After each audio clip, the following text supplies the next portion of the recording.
She was about to lose her job. The evidence was sitting on her manager's desk. A simple mistake, one she could have explained in 60 seconds with the truth. Instead, she lied. Not a careful lie, not a strategic one. A lie that made things worse. A lie that contradicted something she had said a week before. A lie her manager could disprove in 5 minutes, and did. She lost the job. Sitting in her car in the car park afterwards, she asked herself the question she had been asking herself for most of her adult life. Why did I do that? The truth was right there. The truth would have been fine. And I lied anyway. She had no answer. She never did. Her name is Claire. And this is not a story about a dishonest person. It's a story about a person trapped inside a pattern she didn't choose, cannot explain, and has spent her entire adult life trying to escape. This is the psychology of compulsive lying, and it is far closer to home than most people want to believe.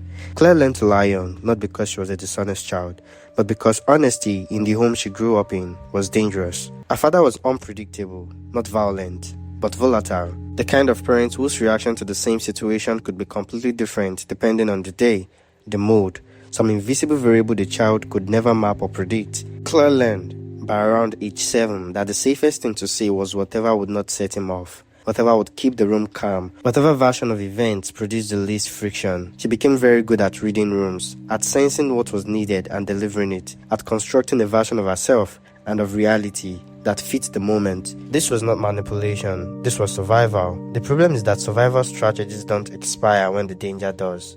Claire grew up, left home, built a life in which her father had no presence whatsoever, and the lying followed her like a shadow she couldn't see. She lied to her friends about small things, where she had been, what she had spent money on, whether she had seen a film she hadn't. Lies with no stakes, no reason to tell them, nothing to protect. She lied to her partners about bigger things, about feelings, about what she wanted, about whether she was okay. Always she said she was okay. She lied at work, competently, convincingly, unnecessarily. She would finish a project on time and tell her manager it had taken twice as long. She would know the answer to a question and pretend to look it up. She would be praised and immediately deflect the praise towards something she hadn't done. In therapy, which she started in her mid-30s after her second significant relationship ended, she described it this way: "It feels like the truth is always the wrong answer, even when I know it isn't. But when I want to say it, something in me reaches for the other thing first, and by the time I notice, it is already out." What Claire is describing has a name in clinical psychology: pathological or compulsive lying, sometimes referred to as pseudologia fantastica in its more elaborate terms. It is not the same as ordinary dishonesty. Ordinary dishonesty is goal-directed. You lie to gain something, avoid something, protect something. A lie is a tool with a purpose. Compulsive lying is different. The lie often has no clear purpose. It can actively harm the person telling it, as it did with Claire in that car park, and yet it arrives automatically before the conscious mind has had time to deliberate. Here's what we believe is happening. In childhoods where emotional safety was conditional, where love or approval or simply peace depended on saying the right thing, the brain built a threat detection system around self-disclosure. Truth-telling becomes associated at a deep neurological level with danger, with unpredictable consequences, with the specific terror of a child who doesn't know which version of their parent they're about to encounter. The amygdala, the brain's alarm system, begins to fire in response to the impulse to be honest, not because honesty is dangerous in the present, but because it was dangerous then.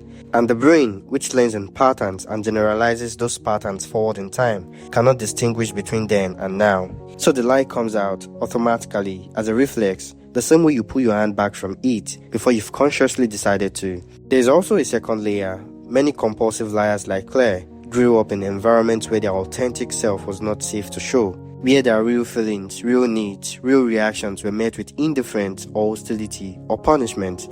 Over time, the true self goes underground, and what replaces it is a performed self, flexible, adaptive, shaped to fit whoever is in the room. For these people, lying is not about deception. It's about disappearing, about ensuring the real version of them, the one they learned early was unacceptable, never gets close enough to the surface to be seen and rejected again. The lie is not a weapon, it's a shield, a very old one, built for a war that ended decades ago, still being carried because nobody taught them how to put it down. Here's what took Claire's therapist almost a year to get her to understand. She didn't lie because she was broken. She lied because she had been extraordinarily good at keeping herself safe under conditions that would have overwhelmed most children.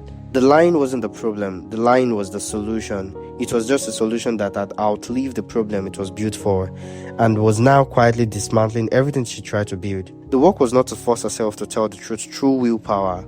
Willpower does not override a survival reflex. The work was to go back to the original wound, the place where truth became unsafe, and to slowly, painstakingly prove to that part of our nervous system that the danger has passed. To learn, in the body, not just in the mind, that honesty in this room, with this person, would not produce the thing she had always been bracing for.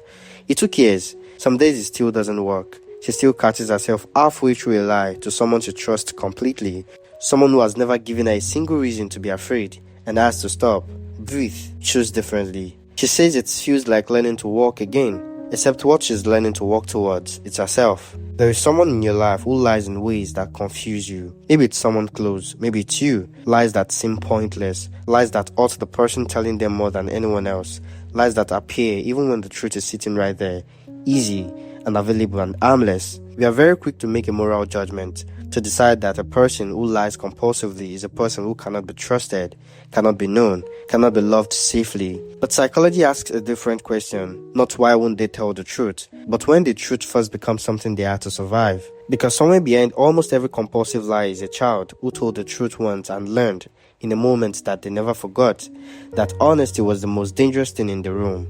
They grew up, the room changed, the danger left, but the child is still there, still watching the door, still deciding, in the half second before the words came out, whether it is finally safe enough to say what is true. Sometimes it is. That is what healing looks like, not the absence of the lie, just the moment, small, quiet, enormous, when they choose differently.